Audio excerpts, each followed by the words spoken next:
আজকে ছোট্ট যশস্বিনী ভাত খাবে, তাই তো সকাল সকাল চলে গেলাম আমরা আগরপাড়ায়। সমস্ত মালপত্র গুছিয়ে নিয়ে পৌঁছে গেলাম আশাদীপ লজে, আর গিয়েই একটু চাও খেয়ে নিলাম। আজ সকালে কিন্তু ভালোই কুয়াশা পড়েছিল, সমস্ত মালপত্র ওপরে তুলে নিয়ে রান্না বান্নায় লেগে পড়লাম। অভিষেক দাদা কিন্তু তার মেয়ের অন্নপ্রাশনের জন্য আমাদের কাছে প্রায় 3 মাস আগেই বুকিং করে রেখেছিল। দাদা কিন্তু বিশ্বাস করে আমাদের এই কাজের অর্ডারটি দিয়েছে, তাই তো আমরা প্রথমবার দাদাদের বাড়িতে রান্না করতে এসেছি। আজকের দুপুরের মেনুতে আমরা সমস্ত গেস্টদের জন্য রান্না করছি কড়াইশুটির কচুরির সঙ্গে হায়দ্রাবাদি পটাটো কোরমা, আর স্টার্টারে ছিল পনির সাটের সঙ্গে গ্রিন স্যালাড, আর বাসন্তী পোলাওয়ের সঙ্গে আজকে আমরা বানিয়েছি নবরত্ন কোরমা, আর সঙ্গে ছিল পনির কুন্দান কালিয়া। ডেজার্ট আইটেমের মধ্যে ছিল ড্রাই ফ্রুট চাটনির সঙ্গে পাপড় ভাজা, নলেন গুড় রসগোল্লা ও কালাকাদ, আর শেষ পাতে পায়েস। আর দেখো, দইয়ের লস্যির কথা তো বলতে ভুলেই গেলাম। এই লস্যিটাও কিন্তু আমরা আজকে বানিয়েছিলাম, যেটা কিনা স্টলে বসানো হয়েছিল। গেস্টরা আসার সাথে সাথেই সবাইকে লস্যি পরিবেশন করা হচ্ছিল। দেখো তো আজকের রান্নাগুলো দেখতে কেমন হয়েছে, আর তোমরা কারা কারা কোন আইটেমগুলো খেতে ভালোবাসো আমাকে অবশ্যই কমেন্ট করে জানিও। দুপুর 12টার মধ্যেই কিন্তু আমাদের সমস্ত রান্না বান্নাই কমপ্লিট হয়ে গেছিল, শুধুমাত্র শেষে পনির সাটেগুলো গাঁথা চলছিল। এদিকে দইয়ের ঘোলও বানানো হয়ে গেল, আর আমাদের সোনু ভাই কিন্তু চলে গেল স্টল দিতে।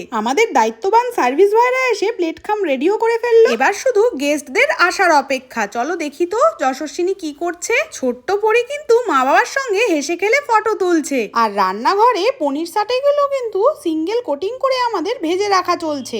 এবার ছোট্ট যশস্বিনীর ভাত খাওয়ার পালা, তাই তো সুন্দর করে গুছিয়ে দিলাম আমি থালাটা। আজকে কিন্তু যশস্বিনীকে সবকিছুই দিয়েছি, শুধুমাত্র আমি আইসক্রিমটা দিতেই ভুলে গিয়েছি। এদিকে আমাদের সোনু ভাই কিন্তু স্টলের দায়িত্ব সুন্দর করে পালন করছে। চলো এবার উপরে যাওয়া যাক। প্রথম ব্যাচ খেতে বসে পড়েছে, তাই তো প্রথমেই চলে যাচ্ছে পনির সাটে, আর পরপর সমস্ত মেনুগুলো ক্যারি বলেও সুন্দর করে গুছিয়ে রাখা হয়েছে।